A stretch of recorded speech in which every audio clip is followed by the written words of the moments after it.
예, 오늘은 로마서 6장 13절입니다. 너희 지체를 의의 도구로, 의의 병기로 하나님께 드리라. 로마서 6장 13절. 언제 로마서 6장을 한번 사경회로 한번 할 겁니다.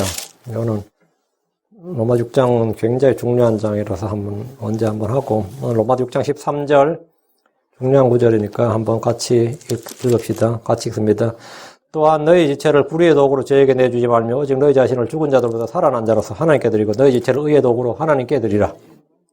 여기 보면 너희 지체를 불의의 도구로 너희 자신을 죽은 자 살아나신 자로서 하나님께 드리고 너희 지체를 의의 도구로 너희 지체를 불의의 도구로 의의 도구로 도구라는 게 인트루먼트예요. 인트루먼트 이게 악기가 전부 다 인트루먼트입니다. 이 악기가 하나님께서 우리 몸을 우리 지체를 사용하시는데 우리가 그 도구가 되는 거죠. 자, 기도하고 시작합시다. 위대하고 거룩한 주하나님 감사합니다. 하나님께서 이 시간 복을 주셔서 주의 말씀이 선포될 때 주의 영이 저희 위에 함께 하시고 저희 속에서 크고 강하게 역사하시며 일해 주셔서 저희가 효과적으로 주의 말씀을 사용할 수 있도록 믿음으로 잘 결합할 수 있도록 그래서 하나님의 말씀이 권능 있게 저희를 통해서 드러날 수 있기를 원합니다. 아버지 하나님의 영광이 드러나고 아주 저희가 선한 열매들, 의의 열매들을 많이 맺을 수 있도록 도와주십시오. 사랑하는 아버지 하나님께서 은혜 베푸시고 하나님께서 주시는 모든 은혜를 성도들이 받아서 누리는 그런 시간이 되도록 복을 주시옵소서. 감사드리며 주의 성기도합니다. 아멘. 오늘 전할 말씀은 너희 지체를 의의 도구로 하나님께 드리라 합니다. 우리의 지체라는 거, 이 지체란 단어는 우리 몸의 각 부분을 말합니다. 눈과 귀, 입과 손, 발, 그게 우리 지체입니다. 심장도 우리 지체고, 손가락, 발가락이 다 지체죠. 몸의 한 부분. 몸이라는 것은 많은 지체로 이루어져 있습니다. 로마 12장 4절에 우리가 한 몸에 많은 지체를 가지고 이때 모든 지체가 같은 직무를 가지고 있지는 아니하니 우리 몸에 많은 지체를 가지고 있다. 많은 지체를. 사람의 몸을 세밀하게 나누면 끝이 없습니다. 몸은 하나이지만 많은 지체를 가지고 있고 모든 지체가 한 몸을 이룹니다. 고린도전 12장 12절에 몸은 하나이며 많은 지체를 가지고 있고 그 한 몸에 모든 지체가 많아도 한 몸인 것 같이 그리스도도 그러하시니라. 고린도 12장 14절 몸은 한 지체가 아니요 여러 지체이니라. 몸은 여러 지체니라. 우리가 몸이 아플 때 병원에 가면 어디가 아픈지에 따라서 가야 하는 곳이 다르고 의사가 다릅니다. 눈이 아픈 사람과 코가 아픈 사람과 귀가 아픈 사람과 목이 아픈 사람과 발이 아픈 사람이 가는 곳이 다릅니다. 몸의 각 부위를 성경은 뭐라고 하냐면 그걸 각 지체라고 합니다. 우리 몸의 어느 한 지체만 다치거나 없거나 제대로 기능을 못해도 이제 우리 그걸 장애인 그러죠. 디세이블드 그러죠. 전체가 아니라 어느 한 부분만 다쳐도 그래요. 몸에 많은 지체들 어느 한 부분, 한 지체의 잘못으로 온몸이 위험에 빠지거나 죽는 일도 있습니다. 발이 미끄러져 실족하면 그냥 발만 다치는 게 아니에요. 손이 부러질 수도 있고, 넘어질 때 잘못 넘어지면 허리를 다칠 수도 있고, 머리를 부딪히면 머리가, 다칠 수도 있고, 아니면 그것도 실족했는데 죽었다더라, 이런 것도 있죠. 발을 헛디뎠어. 산이나 강이나 어디 잘못 디디면 어때죠? 근데 발의 문제가 아니란 말이죠. 온몸이 그냥 죽는단 말이죠. 사냥할 때 사람들은 얼마나 덫을 놓습니다. 덫에 발이 걸린 짐승은 발이 걸렸을 뿐인데 온몸이 죽습니다. 그렇죠? 지체 중 하나로 해서 온몸이 죽는 일은 사람도 마찬가지입니다. 병원에서 의사는 냉정하게 판단을 해서 환자의 발을 절단하기도 하고 손이나 발을 절단하기도 합니다. 한 지체로 온몸이 죽는 것보다는 절단하는 것이 낫기 때문입니다. 당뇨로 발 절단하는 사람이 있습니다. 나야 진짜 싫지. 어떻게 하든지 안 자르고 싶은데 안 자르면 죽어요. 그래가지고 마취 시켜놓고 잘라버려요. 몸속의 장기도 마찬가지입니다. 위나 장이나 가이나 췌장이나 한 지체의 병으로 해서 지체 하나에 한 지체의 병으로 온몸이 죽습니다. 의사들은 위를 절제하고 장을 절제하고 간을 절제합니다. 쓸개를 절제할 때도 있습니다. 가장 흔한 절제가 이제 맹장입니다.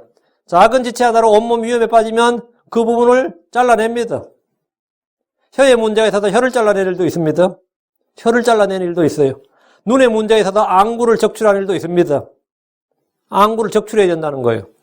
모든 지체가 한 몸을 이루지만 한 지체가 온몸을 죽게 하는 일도 허다합니다. 그래서 우리 주께서 마태복음 5장 29절에 만일 내 오른 눈이 너를 실족하게 하던 그것을 빼어 내게서 버리라. 내버리라. 내 지체 중에 하나가 없어지고 내 온몸이 지옥에 던져지지 않는 것이 내게 유익하니라. 그러니까 눈이 실족하게 함으로 나의 온몸이 지옥에 던져진다면 차라리 눈 하나를 빼내버린 것이 낫습니다. 마태복음 5장 3절에 만일 내 오른손이 너를 실족하게 하거든 그것을 찍어서 내게서 내버리라. 내 지체 중에 하나가 없어지고 내 온몸이 지옥에 던져지지 않는 것이 내게 유익하니라. 병원의 외과 의사들은 말이죠. 병원 의사들은 지옥이 아니라 그냥 육신의 몸이 죽는다는 이유로도 잘라내요. 육신의 몸이 죽을 때도 위험하다 싶으면 잘라낸다고. 근데 지옥에 던져진다 그러면 어떠는 거예요? 그건 볼 필요도 없는 거죠. 주님은 손이나 발이나 눈이 사람을 실족하게 함으로 온몸이 지옥에 던져지는 것보다는 몸에 지체 하나가 없어지는 것이 더 낫다고 합니다. 구약 성경에는 형벌로 신체 절단형이 있습니다. 지금 해교율법에도 이런 율법이 시행되고 있습니다. 도둑질한 자는 그 손을 잘라버린 형벌입니다. 사람 누구나 자기 몸을 소중히 여깁니다. 몸의 일부를 잃는 것은 큰 고통이고 손해입니다. 손실입니다. 사람들이 마음과 달리 몸이 죄를 짓는 것은 무엇 때문입니까? 사람의 가장 큰 약점이자 자주 겪는 딜레마는 마음과 몸이 따로 논다는 겁니다. 왜 늙는 게 힘들어요? 마음은 멀쩡하죠. 60이나 70이나 80이나 90이나 마음은 청춘이에요. 마음은 늙지 않습니다. 혼은 늙지 않아요. 근데 이 몸이 문제, 몸이 말을 안 듣는다고, 몸이. 그러니까 이제 자꾸 내 생각을 스스로 내 나이에 맞춰서 생각을 해야 돼요. 자꾸 스스로. 그렇지 않으면 몸이 다치니까. 몸이 다쳐요. 어제는 제가 어릴 때 생각하고 자기 축구 잘했다고 나이 50 넘은 사람이 확 펄치했거든요. 어떻게 됐을 것 같아요? 발도 발이지만 그냥 몸이 간 거예요, 그냥. 근데 저기 혼이 그런 몸의 상태를 의식 안 하고 그런 명령을 내린 거지. 그래가 확 잡았는데, 그냥 한번 발길질 한번 했을 뿐인데, 그냥 몇 달을 그냥 끙끙 됐죠. 그런 경우 거의 다 하죠. 그래서 이게 사람의 제일 문제가 병원에 있는 사람도 마찬가지고, 늙어도 마찬가지고, 제일 힘든 게 뭐냐. 몸이 말 안 듣는다는 거지. 응? 마태복음 26장 41절에 너희가 시험에 빠지지 않게 깨어 기도하라. 참으로 영은 원하되 육이 약하도다. 영은 원하되. 그 영이란 게 사실 우리 상의 마음이에요. 마음 속. 응? 그 영은 원하되 육이 약하도다. 마음과 몸이 따로 논다 이 말입니다. 그 몸은 마음이 원하는 대로 움직이지 않습니다. 주의 제자들도 사도들도 그랬습니다. 참으로 영은 준비되어 있으나 육이 약하도다. 우리도 마찬가지죠. 마음은 순교자, 다 순교신앙을 가지고 있지. 몸은 교회도 못 나왔지만, 마음은 순교자들이지, 응? 마음이야. 고난을 받는 정도가 아니라, 정말 성경대로 살고 싶고, 진짜 주님 뜻대로 살고 싶고, 순교도 문제없이 할 것 같지만, 몸은 그렇지 않습니다. 마음은 늘 누군가를 돕고 싶지만, 몸은 따르지 않습니다. 몸이 따르지 않는 마음은 사실 아무 의미가 없습니다. 제가 마음으로는 돕고 싶은데요. 실제로 도움을 못 주잖아요. 마음으로는 정말, 이 삿짐을 한번 날라도, 아이고, 제가 마음만 함께 하겠습니다. 이 말은 뭐죠? 마음만 함께 하겠습니다. 그 말은 사실 쓸데없는 소리야. 우리가 마음만 받겠습니다. 그러지만, 사실은 실제로 아무 유익이 없는 말이라고. 마음은 있는데 몸이 따르지 않는 것을 행위 없는 믿음이라고 그럽니다. 그걸 성경에 행위 없는 믿음, 죽은 믿음이라 해요. 행함이 없는 믿음은 죽은 겁니다. 마음은 있는데 몸이 안 따른다고 죽은 거예요. 로마 7장 19절 20절에 이는 내가 원하는 선은 내가 행하지 아니하고 도리어 내가 원치 않는 악을 그것을 내가 행하기 때문이로다. 마음과 몸이 따로 논다는 거잖아요. 이것이 마음과 몸이 따로 노는 예입니다. 로마 7장 20절 이제 내가 원치 않는 그것을 내가 행하면 그것을 행하는 자가 더 이상 내가 아니요 내 안에 거하는 죄니라. 내 안에 거하는 마음과 내 안에 거하는 죄. 내가 내 마음, 내 의지, 내 생각이 내 몸을 컨트롤 못하고 있다고요. 내 몸은 내 마음에 컨트롤 안 맞고 통제를 안 맞는다 이거예요. 받으면 좋은데 안 맞는다 이거예요. 근데 내 몸은 누구의 컨트롤 받더라고? 내 안에 가는 죄의 컨트롤 받더라 이거예요. 응? 사람이 아무리 결심을 해도 아무리 원해도 그대로 되지 않는 이유가 이겁니다. 우리의 마음과 믿음과 영이 몸의 행실을 바꿔놓지 못하면 그것은 헛된 일입니다. 우리는 성령을 통해 몸의 행실을 죽여야 됩니다. 우리의 행실을 그리스도의 복음에 합당하게 해야 됩니다. 이전 행실을 벗어버려야 됩니다. 우리 행실을 탐욕이 없게 하고 온갖 종류의 행실에서 거룩해야 됩니다. 복음은 우리의 혼을 죄에서 구원했을 뿐 아니라 우리의 헛된 행실, 더러운 행실, 악한 행실에서 우리를 구출했습니다. 이게 아주 중요한 거예요. 예수를 믿어서 내가 복음을 믿었을 때 우리의 영이 거듭나고 혼이 구원받고 몸은 이제 변화를 기다린다. 구속을 받는다, 앞으로. 그렇죠. 변화를 기다리지. 근데 사실 우리 몸에는 그럼 아무런 변화가 없느냐? 물론 뭐 내가 치과 갈 때는 치과 가야 되고, 피부병인 사람도 뭐 약을 치료받아야 되고, 아픈 사람 병원 가야 돼요. 근데 내 몸은 그럼 예수 믿을 때 내 몸에는 아무런 변화가 없느냐? 전혀 없느냐? 주님 오실 때까지 내 몸은 그냥 아니냐? 근데 그게 아니다 이거지. 우리가 뭐라고 헛된 행실에서 악한 행실에서 우리가 구원을 받았다, 구속을 받았다 이거예요. 이런 말씀이 성경에 있어요? 베드로전서 1장 18절에 너희가 알거니와 너희 조상들로부터 전통으로 물려받은 너희의 헛된 행실에서 너희가 구속받은 것은 의인이나 금같이 썩을 것들로 된 것이 아니요 너희의 헛된 행실에서 구속받았다. 너희의 헛된 행실이란 게 뭐예요? 먹고 마시고 즐기고 놀고 죄짓고 헛된 행실, 악한 행실, 더러운 행실. 우리 행실이란 게 뭐냐고. 행실은 우리 몸, 우리의 지체들과 연관되어 있습니다. 한국의 대부분의 성도들은 영혼구원이라고 해서 영과 혼에 관심을 집중하면서도, 물론 그거 중요한 거예요. 몸의 행실, 몸의 지체들의 중요성을 굉장히 간과합니다. 복음은 영과 혼뿐만 아니라 우리 몸에 대해서 많은 것을 말하고 있지만 이에 주목하고 관심을 갖는 분들이 극히 적습니다. 예수 그리스도를 믿을 때 내 몸에 어떤 변화가 있는지 모르기 때문입니다. 내가 예수 믿을 때 내 몸에 어떤 변화가 있느냐? 예수 그리스도를 믿을 때 내 몸에 아무런 변화가 없다고 생각할 수도 있겠지만 사실은 엄청난 변화가 있었습니다. 혼이 구원받고 영이 거듭날 때 내 몸은 그리스도의 할례로 죄들에 속한 몸을 벗어버렸습니다. 골로새 2장 11절에 또한 그분 안에서 그리스도의 할례로 말미암아 육신의 죄들에 속한 몸을 벗어버림으로 손으로 하지 않는 할례로 할례를 받았느니라. 우리 몸이 죄들에 속한 몸을 벗어버렸다고. 혼과 몸이 달라붙어 있는데 이게 벗어버렸다고. 그 죄들에 속한 몸을 내가 벗어버렸다는 거예요. 이건 내 몸에 일어난 일이에요. 복음을 믿을 때 그리스도의 할례로, 성령의 검 곧 하나님의 말씀으로 내 속에 뭔가 행해졌다고. 그건 뭐냐면 그리스도의 할례, 손으로 하지 않는 할례, 영적 할례가 일어났다는 거예요.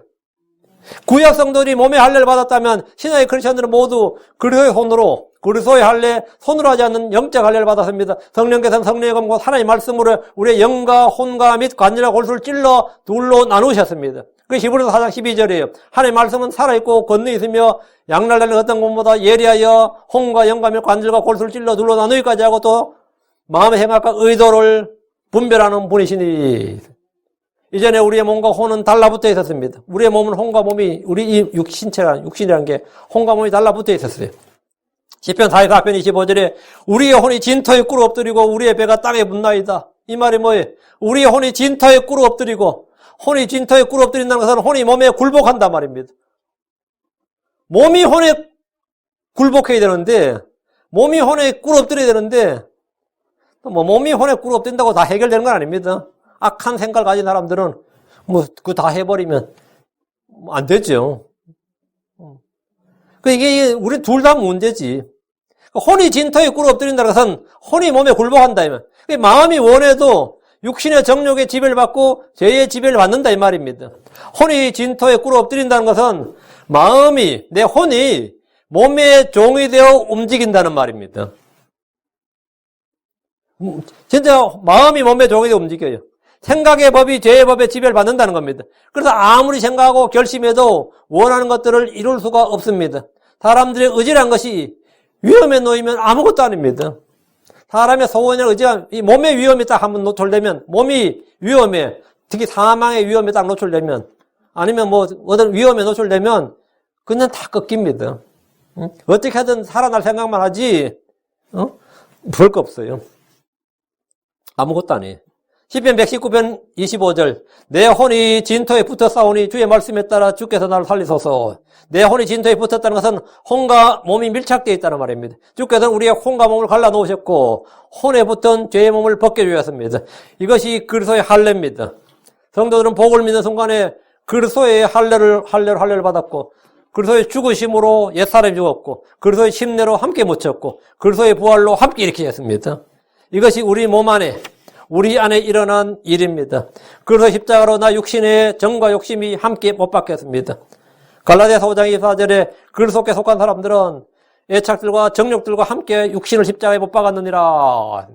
복음을 믿을 때 나의 몸은 성령의 전, 하나님의 전이 되었습니다. 이게 내 몸에 일어난 변화예요. 고린도전서 6장 19절. 도대체 무슨 말이냐? 너희 몸이 너희가 하나님에서 받은 바 너희 안에 계신 성령님의 전인 줄 너희가 알지 못하느냐? 너희는 너희 자신의 것이 아니니라. 복음을 믿을 때 내 몸은 더 이상 나의 것이 아닙니다. 고린도전서 6장 20절. 주께서 값을 치르고 너희를 사셨느니라. 그런즉 하나님의 것이 너희 몸과 너희 영으로 하나님께 영광을 돌리라. 영이 거듭나고 혼이 구원받는 순간 내 몸에도 혁명적인 변화가 있었다는 사실을 알아야 됩니다. 그리고 성경이 말하는 그 진리를 믿어야 됩니다. 구원받을 때 내 몸은 그리스도의 지체입니다. 구원받을 때 내 몸은 하나님의 전이 되고 죄들의 속한 몸을 벗어버렸고 육신의 정과 욕심이 십자가에 못 박혔고 다음 뭐라고? 내 몸이 그리스도의 지체가 되었다. 고린도전서 6장 15절. 너희 몸이 그리스도의 지체인 줄을 너희가 알지 못하느냐? 너희 영이 너희 혼이 아닙니다. 너희 몸이 그리스도의 지체인 줄을 너희가 알지 못하느냐? 너희 몸이 그리스도의 지체라고요. 너희 몸이. 그 하나님의 뜻은 우리 몸을 통해서 이루어지는 겁니다. 내 몸이 하나님의 손이 되고 내 몸이 하나님의 입이 되고 내 몸이 하나님의 발이 되고 내 몸이 하나님의 내 몸이 하나님의 일꾼, 하나님의 도구가 된다고. 너희 몸이 그리스도의 지체인 줄을 너희가 알지 못하느냐. 그런즉 내가 그리스도의 지체를 취하여 창녀의 지체로 만들겠느냐. 결코 그럴 수 없느니라. 내가 그리스도의 지체를 취하여. 내 몸이 다 뭐라? 그리스도의 지체라고요. 내가 그리스도의 지체를 취하여. 내 몸의 손과 발, 내 몸의 혀, 내 몸의 눈, 입, 코, 내 몸의 이 지체를 취해서 창녀의 지체로 만들겠느냐? 아니면 불의의 도구로 만들겠느냐? 죄 짓는 수단으로 삼겠느냐? 도구로 만들겠느냐? 결코 그럴 수 없느니라. God forbid. 하나님이 금지하셨느니라. 크리스천들의 몸은 그리스도의 지체고 그분의 성전이고 그분의 집이고 그분으로 말미암아 죽고 묻히고 일으켜졌습니다. 오늘 우리가 다루는 진리는 몸입니다. 성도의 몸입니다.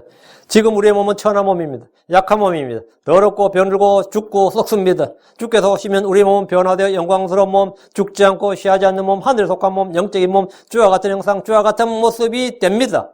문제는 지금, 이제 그건 앞으로 있을 일이고, 지금 우리의 몸으로 어떻게 살 것인가? 지금 우리는 우리 몸 속에서, 우리 육신 안에서 말이에요. 우리의 몸으로 어떻게 살 것인가? 육체 안에서 남은 때를 어떻게 살 것인가? 이것이 믿음의 생활, 영적 생활의 핵심입니다. 물론 우리는 그동안 늘 배운 대로 우리는 어떻게 살 것인가 하면 모범답안을 말할 수 있어요. 믿음으로 살아야 된다, 의롭게 살아야 된다, 선을 행하면서 거룩하게 살아야 된다, 경건하게 살아야 된다, 주의 뜻대로 살아야 된다, 성령을 따라 살아야 된다, 자기를 부인하며 주를 따라야 된다, 이런 식으로 말하면 다 정답입니다. 다 아멘이지. 성경을 좀 더 구체적으로 자세하게 좀 실질적으로 현실에서 우리가 어떻게 살아야 되느냐. 로마 6장 13절. 또한 너희 지체를 불의의 도구로 죄에게 내어주지 말라. 너희 손과 발을, 너희 눈과 입을, 너희 코, 너희 머리를 뭐라고? 불의의 도구로 죄에게 내주지 말라. 모든 죄가 사람의 마음에서 나오지만 그 죄를 죄로 만드는 것은 몸입니다. 내가 뭔가 훔치려고 되게 탐이 나. 훔치고 싶은 마음이 있어. 갖고 싶은 마음이 있어요. 그런데 내 몸을 딱 제거해가지고 안 하면 뭐 된 거죠? 그건 자기 부인이에요. 그건 이긴 거라고. 죄의 유혹을 뭐라고? 이긴 거라고. 그건 이긴 거라고. 응? 근데 어떤 사람 걸죠. 생각도 하기 전에 손이 먼저 나갔어요. 그래. 생각도 하기 전에 그리고 훔쳐놓고 나서, 내가 가져왔네, 그거. 응? 이는 얼마나 이 단련이 잘 돼 있는지, 생각도 하기 전에 몸이 먼저 움직여요. 생각도 하기 전에 몸이 먼저 움직여. 이거 완전 황당한 이야기죠. 그게 세상 사람들입니다. 왜 그렇게 했냐 그러면, 몸이 알아서 움직이는 거예요. 몸이 먼저 움직여. 혼은 뭐라고? 몸에 굴복해서 더 몸이 잘 움직일 수 있도록, 종이 돼가지고, 꾀를 내고 지혜를 발휘하는 거예요. 그 사람의 마음에서 모든 더러운 것이 나오고, 악이 나오고, 죄가 나오는데, 그 죄를 어쨌든 죄로 만드는 건 뭐라고요? 그건 몸이에요. 마음 속에 있는 것을 현실로 드러내는 것은 몸의 지체들입니다. 마음에 그런 거 있어도 몸으로 안 하면 어쨌든 되고요. 죄가 성립 안 한다고. 물론 마음 속에 있는 것도 죄죠. 그건 맞는 말이에요. 그러나 마음 속에 있는 그것이 액션으로 나오지 않으면 뭐가 되는 거죠? 그냥 마음 속에서는 그치는 거예요. 그건 생각으로 상상으로 짓는 죄라고. 근데 실제로 이 불법이란 건 뭐냐면 몸으로 짓는 죄예요. 응? 내 생각이 그거 있다 그래도, 누구 죽이고 싶다 그래도, 죽이고 싶다 생각만으로 끝이 나야지. 응? 그 실제로 행해버리면 어떻게 되는 거죠? 그게 살인이라고요. 그럼 가장 좋은 거는 이제 생각까지도 통제가 되면, 주의 영으로 통제가 되면 제일 좋죠. 그 이제 성령 충만, 은혜 충만하면 그 생각과 상상까지도 하나님께서 주의 평강에 지키시고 주의 은혜가 다스린다고. 그게 제일 좋아요. 죄는 몸으로 짓는 죄인데, 죄는 뭐냐? 육신의 열매입니다. 성도들의 몸은 전에는 불의의 도구였습니다. 불의의 도구였다는 말이 뭐냐? 모든 불의는 죄로다 그랬죠. 모든 불의가 죄니까 불의의 도구란 말은 내 몸이 뭐라고? 내 몸의 지체가 죄의 도구였다고요. 혀가 없는 사람은 내 마음이 아무리 거짓되더라도 혀가 없는 사람은 거짓말을 못해요. 거짓 증인은 못 된다고. 거짓 증언도 못하고. 벙어리들이 거짓말하는 일이라 거짓 증언하는 그런 죄를 짓는 일은 없습니다. 안전뱅이들이 발로 누구를 걷어차는 일은 없습니다. 눈먼 자들이 악한 눈을 뜨거나 음란한 눈길, 탐욕스러운 눈빛을 바라는 일은 없습니다. 공동묘지에 있는 사람들은 아무런 죄를 짓지 않습니다. 공동묘지에 누워있는 죽은 사람은 죄를 짓잖아요. 그러니까 공동묘지에 무서운 건 하나도 없지. 공동묘지나 죽은 데 옛날에 산소 있고 뭐 그래 무섭다 그러지만 사실은 산놈이 무섭지 죽은 사람 안 무서워요. 죽은 사람은 죄를 안 짓는다고. 죽은 사람은 죄를 안 짓는다고. 응? 그들은 모두 죽었기 때문입니다. 죽은 자들은 죄로부터 해방되었습니다. 예수님은 우리 몸이 죄를 짓지 않도록 놀라운 일을 하셨습니다. 예수님은 자신의 죽으심을 통해 우리 또한 죽게 하셨습니다. 그래서 십자가로 우리는 죄에 대하여 죽은 자들입니다. 로마 6장 2절 죄에 대하여 죽은 우리가 어찌 그 가운데서 더 살리오. 우리는 그분의 죽은 것 같은 모양으로 신겼습니다. 우리의 옛사람은 그분과 함께 십자가에 못 박혔고 죄의 몸을 멸했습니다. 로마 6장 6절 우리가 알거니와 우리 옛사람이 그분과 함께 십자가에 못 박힌 것은 죄의 몸을 멸하여 이제부터는 우리가 죄를 섬기지 아니하게 하려 함이니라. 예수님께서 죽는 것을 통해서 죄에 대해서 죽으셨습니다. 그래서 우리 죄의 몸을 멸하여 우리 몸이 죄의 몸이고 사망의 몸입니다. 근데 우리가 주님께서 십자가에 못 박히심으로써 우리의 옛사람이 함께 못 박히고 우리 죄의 몸을 멸해서 지금부터는 내 크리스천으로서 이제부터는 말이죠. 우리가 죄를 섬기지 아니하게 하려 됩니다. 우리 몸이 우리 몸의 지체가 불의의 도구로 죄의 도구로 죄를 위해서 일하지 않는다. 죄를 섬기지 않는다. 그 예수님께서 죽는 것을 통해서 죄에 대해 죽으셨고 우리 몸에 이루신 일이에요. 이와 같이 우리도 그리스도로 말미암아 우리 몸을 그리스도와 함께 십자가에 못 박힌 그런 자로 죽은 자로 여겨야 됩니다. 그래서 함께 우리 옛사람이 그와 함께 죽음으로 죄의 몸에 지친 눈과 귀, 입과 혀, 손과 발 모두 다 죽었습니다. 이제 더 이상 죄가 나의 죽을 몸 안에서 군림하지 못하게 됩니다. 이제 죄가 내 몸 안에서 군림하지 못하게 된다. 내 몸에 이제 더 이상 죄에 순종할 필요가 없다 이 말입니다. 난 해방되었다. 성령으로 몸의 행실을 주게 됩니다. 몸의 정욕 안에서 내 몸이 죄에게 순종하지 말아야 됩니다. 나의 지체를 불의의 도구로 죄에게 내주지 말아야 됩니다. 그럼 지금 내가 사는 것이 무엇입니까? 죽은 자들보다 살아난 자입니다. 내 육신 안에는 그리스도와 함께 일으켜진 새 사람이 있습니다. 거듭난 영, 새롭게 된 혼이 내 마음 안에 있습니다. 그리스도와 함께 죽었고 침례로 묻혔고 그분과 함께 일으켜진 새 사람, 새롭게 된 나는 새로운 창조물입니다. 새로운 창조물이 내 육신 안에 있습니다. 그분의 형상을 따라 의와 거룩함으로 창조된 새 사람이 내 안에 있어요. 그럼 지금부터 내 손과 발은 그 새 사람의 명령을 따라서 그 새 사람을 따라 사는 겁니다. 이 새 사람 주와 결합하여 한 영이 되었습니다. 이제 내 몸의 지체들은 죄의 지배를 받지 않고 은혜의 통치를 받습니다. 성령의 통치를 받는다고. 의의 통치를 받습니다. 육신을 따르지 않고 성령을 따릅니다. 지금 나의 눈은 새 사람의 눈입니다. 나의 입과 혀는 새 사람의 입과 혀입니다. 나의 손과 발은 새 사람의 손과 발입니다. 나의 지체들 중에 어떤 것도 죄를 섬기지 못합니다. 죄를 섬기는 것은 불법입니다. 지금 나의 몸, 나의 지체들은 그리스도와 함께 일으켜진 것들로 죄에 대해 죽고 하나님께 대해 산 것입니다. 전에 내가 죄의 종이었고 내 몸이 죄의 몸이었고 내 지체들이 불의의 도구의 지체들이었습니다. 그러나 이제는 죄로부터 해방되어 의의 종이 되었습니다. 전에 나는 나의 지체를 부정함과 불법에 내줬습니다. 이제는 내 몸의 지체들을 하나님께 의의 도구로 내드립니다. 그래서 성경은 로마 6장 13절 오직 너희 자신을 죽은 자들로부터 살아난 자로서 하나님께 드리고 너희 지체를 의의 도구로 하나님께 드리라. 너희 자신을 너희 지체를 의의 도구로 하나님께 드리라. 나의 지체를 의에게 종으로 내주면 거룩함이 이릅니다. 로마 6장 19절 전에 너희가 너희가 너희 지체를 부정함과 불법에 주어 종으로 주어 내주어 불법이 이런 것 같이 이제는 너희 지체를 의에게 종으로 내주어 거룩함에 이르라. 핵심은 몸입니다. 많은 성도들이 영적 생활, 믿음 생활은 마음을 다해 정성을 다해 진심으로 해야 된다. 늘 영과 혼에 대해서 집중을 하지만 더 중요한 것은 몸으로 하는 겁니다. 신앙생활은 몸으로 하는 거예요. 자기 몸을 의의 도구로 자기 몸을 희생물로 드린 것이 영적 생활입니다. 우리 몸이 주의 성전입니다. 우리 몸이 그리스도의 지체입니다.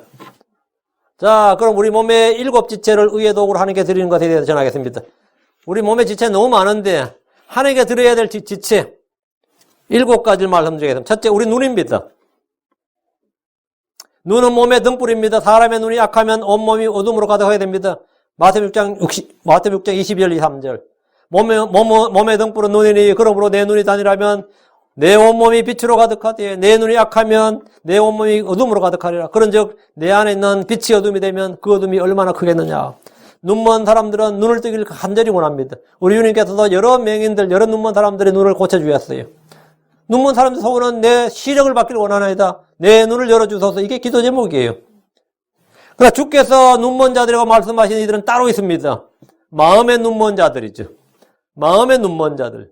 바리새인들은 눈먼 안내자들이었습니다. 사두개인들, 율법사들, 장로들, 서기관들 마찬가지였습니다. 마태복음 23장 16절 17절에 너희 눈먼 안내자들아 너희에게 화가 있을지어다. 너희가 이르되 누구든지 성전을 두고 맹세하면 그것은 아무것도 안 할거니와 누구든지 성전에 금을 두고 맹세하면 그는 빚진 자라는도다. 너희가 어리석고 눈먼 자들아 어느 것이 더 크냐 금이냐 금을 거룩히 구별하는 성전이냐. 그들은 눈먼 안내자들에서 이들은 어느 것이 더 중요하지 알지 못하는 눈먼 자들이었습니다. 이들은 율법교사를 자처했지만 사실은 눈먼 안내자들이었습니다. 마태복음 23장 14절 너희 눈먼 안내자들아 너희가 모기에는 긴장하고 낙타는 삼키는도다. 눈이 멀었다는 것은 보아야 할 것을 보지 못하는 눈을 말합니다. 보여주어도 제대로 볼 수 없는 눈입니다. 그들은 주 예수를 보았지만 그분이 하나님 것을 알지 못했습니다. 그분이 그리스도의 힘을 볼 수 없었습니다. 성경 말하기를 로마 11장 7절 그런즉 어떠하냐 이스라엘은 자기가 구하는 것을 얻지 못하였으나 선택받은 자는 얻었고 그 나머지는 이날까지 눈멀게 되었으니 이날까지 눈멀게 되었다. 무슨 눈이 멀었다는 겁니까? 영적인 눈이죠. 마음의 눈, 마음이 눈먼 것으로 지각의 눈이 멀었다 이 말입니다. 그 나머지는 유대인들은 이날까지 눈멀게 되었다. 이와 같이 전에 우리 눈먼 자였습니다. 전에 우리의 눈은 악한 눈이었습니다. 간음으로 가득한 눈을 가지고 죄를 그칠 줄 몰랐습니다. 교만한 눈빛과 거만한 눈빛을 가졌습니다. 탐욕스러운 눈빛을 가졌습니다. 음탕한 눈으로 걸었습니다. 사람들이 짓는 대부분은 눈으로 시작됩니다. 보는 것으로 시작돼요. 그래서 우리말로 견물생심이란 말 있죠. 볼견자예요. 물건을 볼 때 생심, 마음에서 뭐가 생긴다? 마음이 생긴다. 보면 욕심이 생기고 탐심이 생기고 정욕이 생긴다 이거예요. 보면 본래 그 욕심이 있는데 보는 것은 뭐라고요? 생기도록 자극을 하는 거예요. 프로보킹을 하는 거라고요. 그러니까 보면 사람들이 지는 대부분의 죄는 눈에서 딱 비롯됩니다. 안 봤을 때는 괜찮은데 딱 보니까 갖고 싶은 거예요. 에덴에서 여자가 선악과를 볼 때 그 눈을 한번 생각해 보십시오. 주께서 먹지 말라고 명령한 나무 열매를 보았을 때 먹기에 좋고 눈으로 보기에 아름다운 열매였다고 합니다. 정욕이 일어난 거죠. 탐욕은 눈으로 볼 때 시작됩니다. 롯은 소돔을 보고 그쪽으로 장막을 쳤습니다. 그 물이 넉넉하고 평야인데 요르단 평야가 너무 좋은 거예요. 보니까 그쪽을 향해서 장막을 쳤고 결국은 그곳에 살았습니다. 왜? 보기에 좋았기 때문입니다. 아가는 주께서 저주하신 물건들을 취해 자기 장막 안에서 감추었습니다. 이유가 뭡니까? 보고 탐이 났습니다. 보고 탐이 났어요. 여호수아 7장 21절에 내가 노력한 물건들 가운데서 바벨론에서 만든 좋은 옷과 은 200세겔과 50세겔 나가는 금덩이 하나를 보고 탐내어 그것들을 취하였나이다. 벗어서 이제 그것들을 내 장막 한가운데 땅속에 감추었고 은은 그 밑에 있나이다. 내가 보고 탐내었다. 안 봤으면 모를까? 보니까. 게하시는 나만 장군이 가져온 금과 은 옷을 보고 그것을 취하기 위해서 달려갔습니다. 이스라엘의 정탐꾼들은 거인들에서 나온 아낙의 아들들을 보고 악한 보고를 취했습니다. 사람들은 보는 것을 신뢰하지만 우리는 보는 것으로 걷지 않고 믿음으로 걷습니다. 성경 말하기를 잠언 14장 12절에 어떤 길은 사람이 보기에 옳으나 그것의 끝은 사망의 길들이니라. 보기에 옳다, 보기에 좋다, 보기에 어떻다. 자기의 눈을 신뢰하는 이들이 있습니다. 사람 보는 눈이 있다든지 세상 보는 눈이 있다든지 물건 보는 눈이 있다고 하는 이들이 많지만 성경은 자기 눈에 지혜로운 자들과 자기가 보기에 분별이 있는 자들에게 화가 있을지어다. 우리는 보는 것으로 걷지 않습니다. 우리는 눈을 불의의 도구로 죄에 내어주지 말고 의의 도구로 하나님께 드려야 됩니다. 누구지 주께로 돌아서면 눈이 열립니다. 주께서는 우리의 눈을 열어주어 어둠에서 빛으로 옮기십니다. 자기의 눈을 세상에서 주께로 돌리십시오. 믿음의 창시자의 완성자신 예수님을 바라보십시오. 주의 말씀인 성경을 보십시오. 시편 119편 18절 주께서 내 눈을 여사 주의 법에서 나오는 놀라운 것들을 내가 보게 하소서. 내 눈을 주께 의의 도구로 주께 드리면 우리는 주의 법에서 나오는 놀라운 것들을 보게 됩니다. 주께 눈을 드리면 그분은 우리의 지각의 눈을 밝히십니다.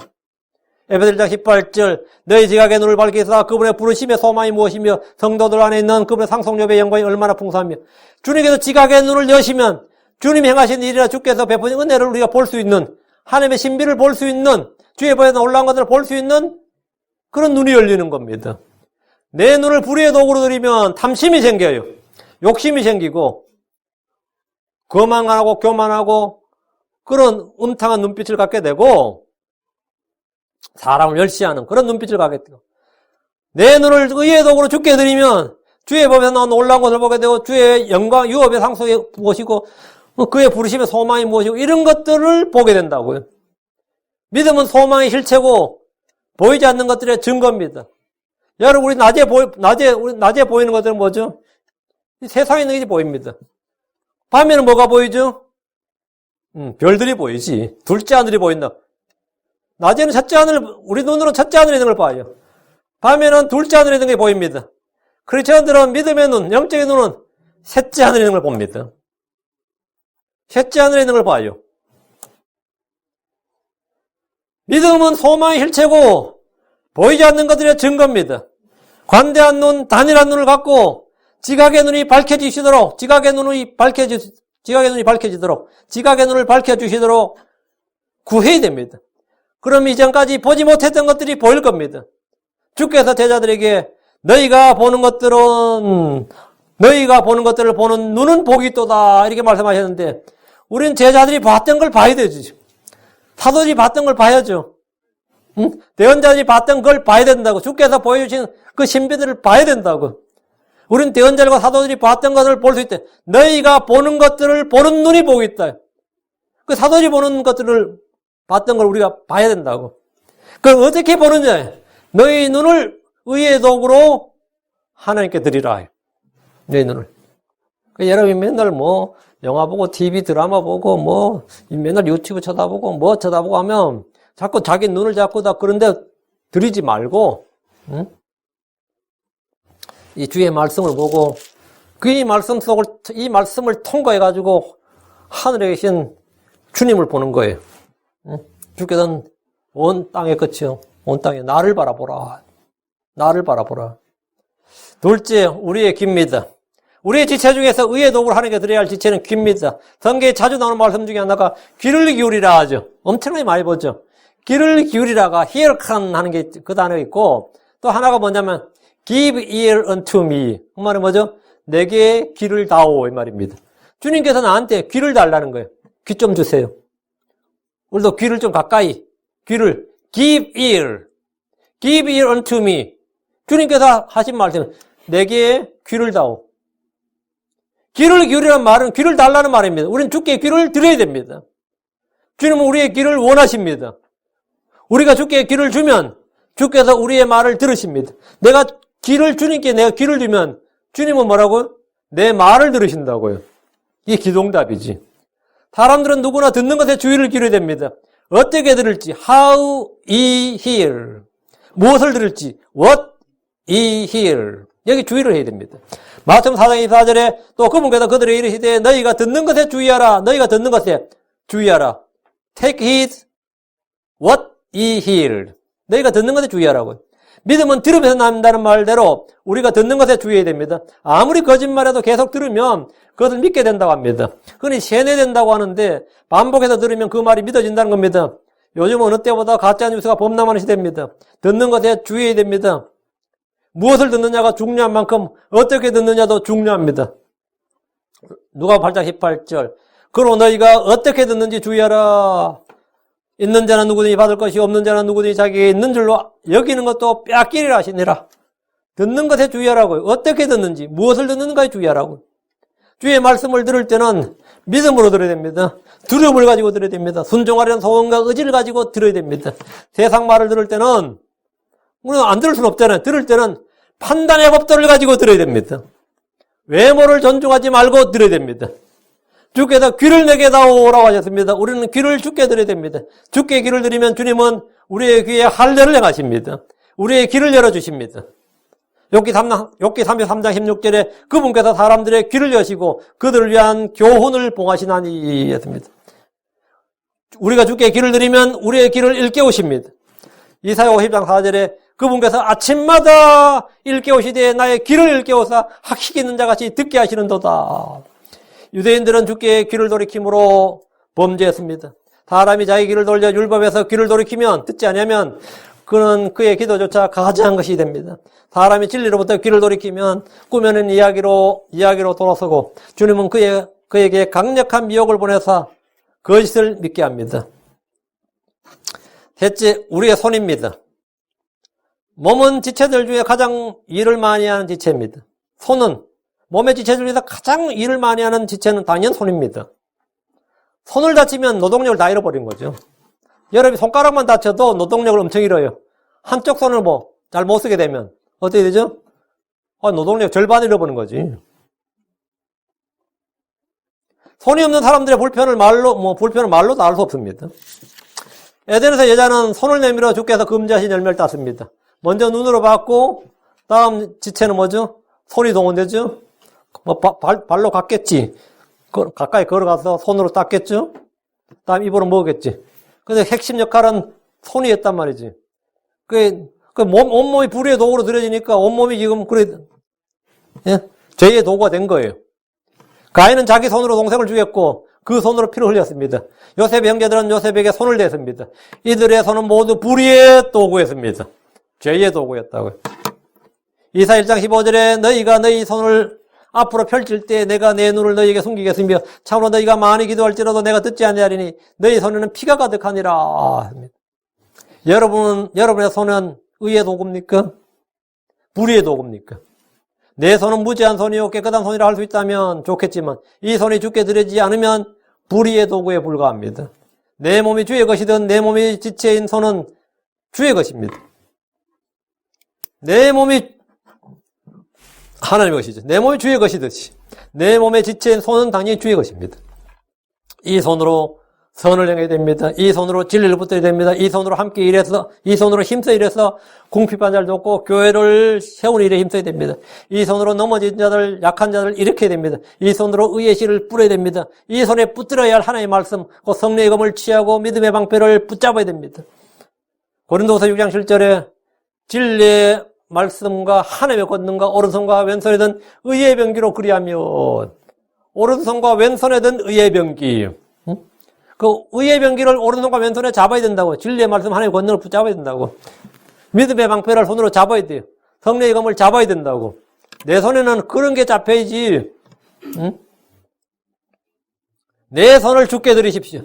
주께서 이 손을 사용하도록 하시면 나의 두 손은 주의 일을 하는 일손이 되는 겁니다. 주를 섬기는 손이 되고 형제를 섬기는 섬김의 손이 되는 거예요. 그게 진짜 금손이에요.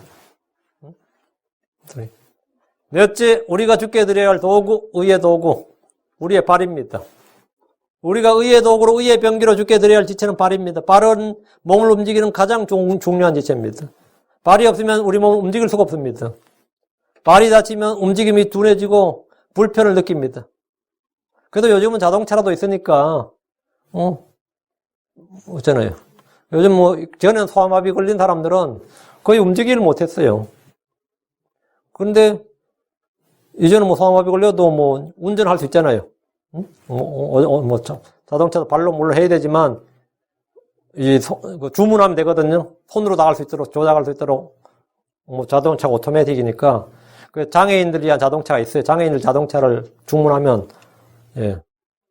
이제, 발이 없는 사람도 사실 운전이 가능할 정도로, 예, 주문하면 돼요. 저도 발 없는 사람이 운전하는 거 봤는데, 자동차 보니까, 두 손으로 다 갈 수 있도록 돼 있더라고요. 두 손으로 다 갈 수 있도록. 응? 예. 요즘 이제 자동차 발이 돼준 거죠, 아마. 예전에 발이 없으면 움직이지 못했죠. 발이 다치면 움직임이 둔해지고, 불편을 느낍니다. 성경에 보면, 스루야의 세 아들이 나오는데, 요압과 아비스의 아사엘입니다. 근데 애들이 달리기를 그렇게 잘했어요.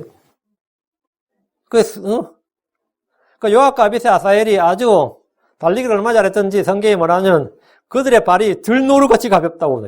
그들의 발이 들노루같이 가볍다. 사무엘하 2장 18절에 거기에 스루야의 세 아들 요압과 아비스의 아사엘이 있었는데 아사엘은 발이 들노루같이 가볍더라. 근데 이 발이 들노루같이 가벼웠는데 이 아사엘이 왜 죽은지 아세요? 이 발 때문에 죽었어요. 달리기를 너무 잘해서 죽은 사람이에요. 차라리 달리기를 좀 못했으면 안 죽었네. 이 말은 달리기를 엄청 잘했다는 말인데 덕분에 아사엘은 이 아브넬을 추격을 했습니다. 달리기를 잘하니까 능히 추격을 한 거죠. 아브넬이 자기를 따라오는 아사엘을 보면서 좀 따라오지 말라고, 따라오면 싸우게 되고 내가 널 죽이면 내가 요압을 어떻게 보겠느냐. 근데 아브넬은 기어코 따라갔다가 결국 죽어버렸죠. 죽이려고 달려갔다가 오히려 죽임을 당했는데 이 일로 요압과 이 아비새는 자기 막내 동생이 죽었으니까 아브넬은 아주 다윗에게 이제 화평의 대사로 왔어요. 이제 사울의 집과 다윗의 집이 이제 통합을 해서 이스라엘에 단일 왕국을 만들자, 통일 왕국을 만들자 해가지고 그 다윗이 아브넬을 잘해서 돌려보냈는데 요압은 이 다윗을 찾아온 아브넬을 다윗 몰래 추격해서 죽여버렸죠. 이 전부 다 발이 문제야. 달리기를 못하고 걸음이 느렸으면 이 상관없는데 이 걸음이 빠르다 보니까 따라가서 죽여버린 거예요. 그들의 발은 불의의 도구였고 피 흘리는데 빠른 발이었습니다. 사무엘 1장 16절에 그들의 발은 악을 향해 달려가며 피를 흘리려고 서두르느니라. 불의의 도구로 들여진 발은 사망의 길, 멸망의 길로 걷고 달립니다. 그들은 넓은 길로 걷지만 그 끝은 폐마의 길입니다. 가인의 길, 발람의 길, 여로보암의 길을 걷는 이들의 발에는 파멸과 고통이 있습니다. 의의 도구로 들여진 발은 생명의 길, 의의 길, 화평의 길, 진리의 길로 걷습니다. 주의 빛 안에서 걷습니다. 빛 가운데 걷습니다. 주의 길로 걷습니다. 주께 들여진 발은 화평의 복음을 전하는 발이 됩니다. 로마 10장 15절 보내어지지 아니하였으면 그들이 어찌 선포하리요. 이것은 기록된 바 화평의 복음을 선포하며 좋은 일들의 반가운 소식을 가져오는 자들의 발이 어찌 그리 아름다운가 함과 같으니라. 사람들은 누구나 발의 중요성을 잘 압니다. 그러다 평안한 발을 위해서 좋은 신발을 구하고 신습니다. 몸에 지체인 발을 의의 도구로 들이면 그는 화평의 복음의 신을 발에 신게 됩니다. 예배 6장 15절에 화평의 복음을 예비한 것으로 너희 발에 신을 신고 성도들의 발은 복음의 발, 복음을 전하는 발. 성도들의 발은 화평의 발, 평안해야 돼요. 성도의 발은 정복자의 발입니다. 평강이 하나님께서 우리의 발밑에 사탄을 사게 할 것입니다. 그래서 우리는 이 발로 원수들을 짓밟습니다. 시편 91편 13절 내가 사자와 독사를 밟으며 젊은 사자와 용을 발밑에 짓밟으로다. 이거 완전 정복자의 발이죠. 승리자 정복자의 발. 사자와 독사를 밟고 사자와 용들을 발밑에 짓밟는다잖아요. 지금 우리는 이 세상에 박해를 받지만 왕과 제사장으로 통치할 때 세상은 우리 발 아래 놓이게 될 겁니다. 발 아래 놓인다 이 말은 뭐죠? 우리 발 아래 놓인다. 우리 발 앞에 경배하게 될 겁니다. 우리가 정복자가 된다. 승리자가 된다 이 말이죠. 계시록 3장 9절 보라 내가 그들이 와서 내 발 앞에 경배하게 하고 내가 너를 사랑한 줄 알게 하리라. 보라 내가 그들이 와서 그 원수들이 와서 내 발 앞에 경배하게 하고 그 성도들은 경배를 받는다는 거예요. 원수들에게 오히려 경배를 받는다. 우리 발을 의의 병기로 죽게 드릴 때 있는 일입니다. 다섯째, 우리의 머리입니다. 우리가 의의 도구로 죽게 드려야 될 가장 중요한 지체는 단연 머리입니다. 완악하고 곧은 목을 굽혀 주께 머리 숙여 경배하는 겁니다. 내가 내 머리를 죽게 드린다 말은 내 머리를 주께 숙인다. 경배한다 말이에요. 때로는 허리를 굽혀서 경배해야 되고 때로는 무릎을 굽혀서 경배합니다. 주 앞에 머리를 숙이는 것이 뭐지? 경배예요. 머리를 숙인다는 것은 목만 숙이는 게 아닙니다. 처음에 목을 숙이죠. 다음 허리를 숙이지. 다음 무릎을 그렇죠. 그게 경배예요. 머리는 생각과 상상 등 온몸을 제어하는 지체입니다. 온몸을 제어하는 지체가 머리예요. 머리는 눈과 귀와 입과 코가 있습니다. 그리고 머리는 생각과 상상을 합니다. 우리가 주께 머리를 숙인다는 것은 복종과 경배를 말합니다. 아브라함의 종이 리브가를 만났을 때 그는 머리를 숙여서 주께 경배했습니다. 야곱은 침상 머리에서 머리를 숙였습니다. 모세가 주를 만났을 때 급히 땅을 향해서 머리를 숙이고 경배했습니다. 주께 머리를 숙이면 그 사람의 생각과 마음 역시 낮아지고 주의 은혜를 잊게 됩니다. 여러분이 머리를 딱 고쳐 세우는 것, 주 앞에서 머리를 고쳐 세우면 그건 교만이고, 머리를 숙이면 뭐가 된다고요? 예, 자기를 낮추고 머리를 숙이면 주님께서 나를 들어올리신다 이게.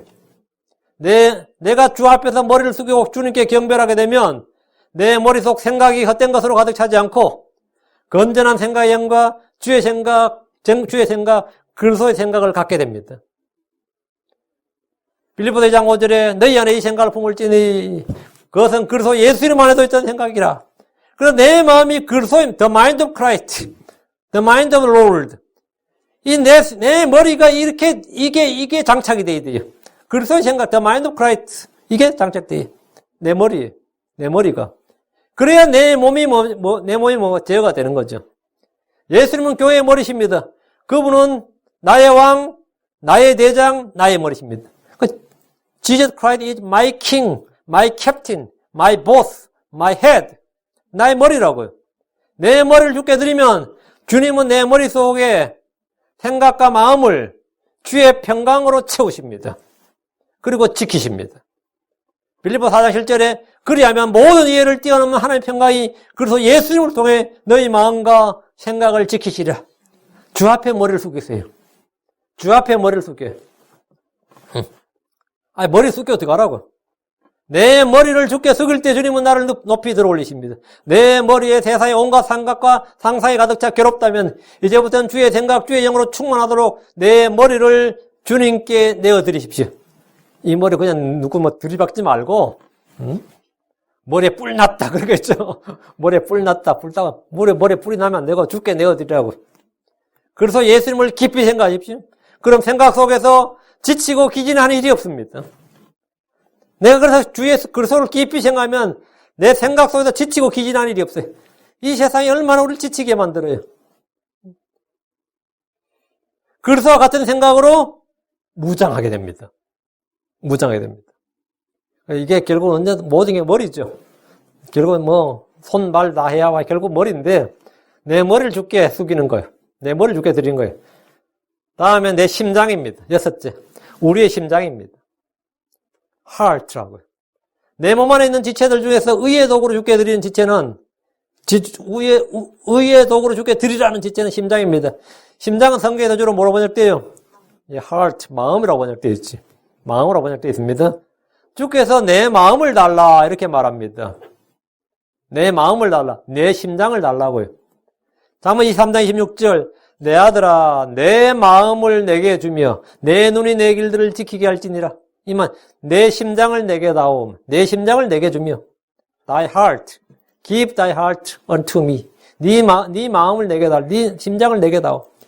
건전한 마음은 육체의 생명입니다. 그래서 성경은 열심을 다하여 내 마음을 지키라 생명의 근원이 거기서 나오느니라. 육체의 생명은 심장에서 나옵니다. 영적 생명은 우리 마음에 계신 그리스도로부터 나옵니다. 흔히 강함과 담대함, 두려움 없는 마음을 표현할 때 그 사람은 사자의 심장을 가졌다 그러죠. 저 사람은 사자의 심장을 가졌다. 이러면 사자의 심장을 가졌다. 그러면 그 담대함, 볼드니스, 담량을 가졌다 이 말입니다. 크리스천들은 모두 유다 지파의 사자신 예수 그리스도의 심장을 가진 자들입니다. 우리는 죄인들을 볼 때 세상으로 우리는 어떤 심장을 가졌다고? 예수님의 심장을 가졌다고. 그걸 약간 더 정적으로 표현하면 예수님의 심정을 가졌다 그러지. 심자가 하트래요. 응? 우리는 예수님의 심장을 가졌고, 그건 이제 이 바디이 올건이고요. 올건 할 때 이제 심장을 가졌다. 그 심장에서 나온 게 심정을 가졌다. 그 마음을 가진 자들. 내가 하나님의 마음을 가졌다. 내가 하나님의 심장, 예수님의 심장을 가졌습니다. 이 말은 뭐예요? 내가 예수님의 심장을 가진 사람이다. 예수님의 마음을 가진 사람이 내 말이지. 예수님의 심장, 내가 예수님의 심장을 가졌고, 내 속에는 그 예수님의 심장을 가졌다는 말은 거기서 뭐, 심장에 피를 뿜어내잖아요. 그 예수의 피를 가지고 내가 사는 사람이다, 이 말이에요. 예수의 심장을 가진 사람이다. 모든 크리스천들은 내 심장을 하나님께 드려야 돼. 그 the issue of life, issues of life. 생명의 근원이 심장에서 나옵니다. 피가 어디서 나와요? 심장에서 나오잖아요. 그럼 우리는 이제 삶의 모든 문제가 마음에서 나온다 이래 번역을 했는데 다 말이 됩니다. 삶의 모든 issues of life 하면 삶의 문제들도 되고 이슈가 튀어나오는 거거든요. 내 심장에서 생명에 유출된다. 이거 킹제임스 성경의 위력이에요. 킹제임스 성경만 이게 돼요. 다른 성경은 이게 안 돼요. 그럼 우리는 사자의 심장을 가졌다 그래. 우리는 그리스도의 심장을 가진 사람들. 크리스천들은 그리스도의 영을 가졌다. 그다음에 그리스도의 마음을, 그리스도의 생각, 그리스도의 마음을 가진 사람이다. 우리는 the spirit of Christ, the mind of Christ, the heart of Christ. 우리는 그리스도의 심장을 가진 사람들이다. 하나님은 예수 그를 통해서 우리를 뭐 하신다? 강하게 하시는 분입니다. strengthen me 그러잖아요. 예. 하나님 예수를 통해서 우리를 강하게 하시는 분. 강하게 하시는 분. 그 여러분 마음이 두근두근하고 떨리고 막 심장이 떨리고 막 불안하고 하면 돼. 심장이 강해야 됩니다. 심장이 강해야 돼요. 왜? 심장을 죽게 드리는 거예요. 열심을 주니까 내 마음을 내게 주며 내 아들아 네 심장을 내게 주며 너희 심장을 내게 했다고. 그럼 주님께서 우리 심장을 뭐라? 예수를 통해서 강하게 한다. 그게 빌립보 4장 13절이에요. 그분 우리의 마음을 굳건하게 하시고 확고히 하십니다. 일곱째, 우리의 혀입니다. 혀. 우리가 주께 드려야 할 지체, 우리가 의의 도구로 주께 드려야 할 지체는 혀입니다. 혀는 맛을 보여주는 지체입니다. 혀의 중요한 두 가지 기능이 먹는 거죠. 맛을 보는 거고 하나는 뭐죠? 예, 말하는 겁니다. 맛을 보고 하나는 말을 하는 거. 맛을 보는 거는 내가 들어오는 임포트고 말을 하는 건 엑스포트예요. 밖으로 내뱉는 거라고. 아웃이라고. 그 맛을 보는 건 인이고 말은 아웃이죠. 불의의 도구로서 혀는 그 밑에 독사의 독이 가득합니다. 혀는 거짓을 말하고 속임을 베풉니다. 로마 3장 13절에 그들의 목구멍은 열린 돌무덤이라 그들이 자기 혀로 속임수를 쓰나니 그들의 입술 밑에는 독사의 독이 있고 그들의 입술 밑에는 뭐 독사의 독이 있고 혀는 칼이요 화살을 쏘는 활입니다. 시편 64편 3절에 그들은 칼같이 자기들의 혀를 갈며 활을 당겨 독한 말들의 화살들을 쏘나니 했습니다. 이제 우리의 혀는 주께서 선하신 것을 맛보고 그것을 알고 그분을 신뢰해야 됩니다. 시편 34편 8절 오 주께서 선하신 것을 맛보고 알지어다 그분을 신뢰한 사람은 복이 있도다. 주께서 선하신 것을 맛보고 알지어다. 주께 드려진 혀는 주의 말씀을 맛보고 압니다. 다윗을 보십시오. 그는 주의 선하신가 그분의 말씀을 맛보고 알았습니다. 시편 19편 10절 그것들은 금보다 참으로 많은 정금보다 더 사모해야 할 것들이며 또 꿀과 벌집보다 더 달도다. 주의 은혜로우심을 맛본 사람들은 주의 말씀을 사모합니다. 베드로전서 2장 3절 너희가 주께서 은혜로우신 것을 맛보았으면 그리하라. 맛보았으면 혀죠. 혀를 주께 드리면 주님께서는 그 혀에 주의 선하심, 주의 말씀, 주의 은혜로우심을 맛보게 하신다 이거죠.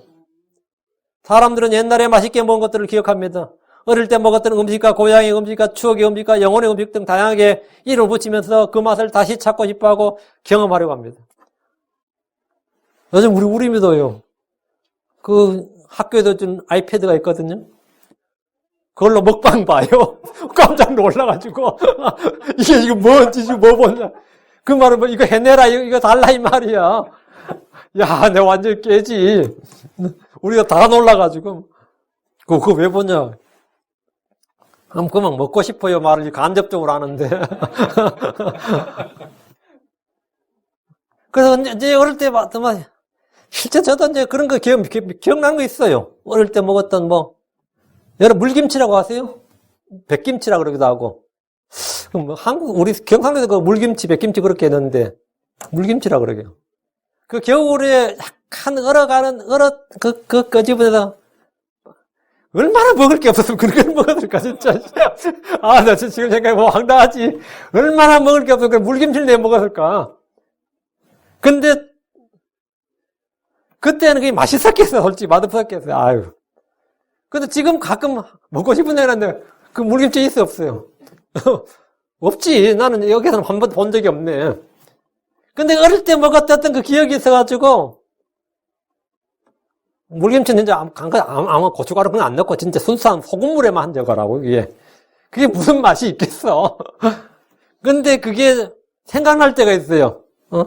근데 그 김치 생각보다는 아마 그 겨울에 먹었던, 그 추운 데서 먹었던 어떤 그럴 거야, 아마.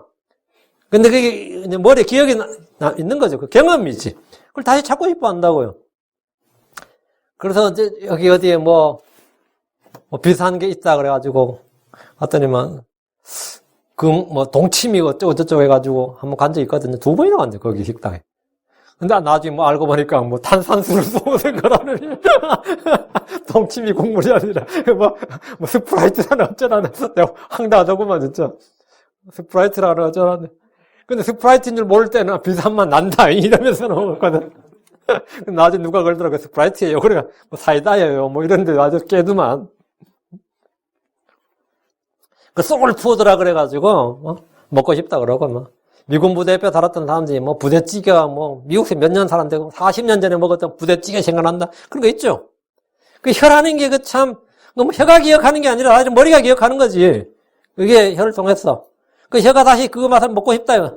그 땅의 음식이나 몸의 음식에 대해서 우리 몸이 기억을 한다고요. 그래서 그런 맛을 딱 봤는데 어릴 때 내가 먹었던 맛이다 뭐 이런 거 하면 깜짝 놀랐지. 우리 먹는 사람 다 놀라요. 그 땅의 음식이나 이 몸의 음식도 우리가 이 몸이 기억을 한다고, 그거요.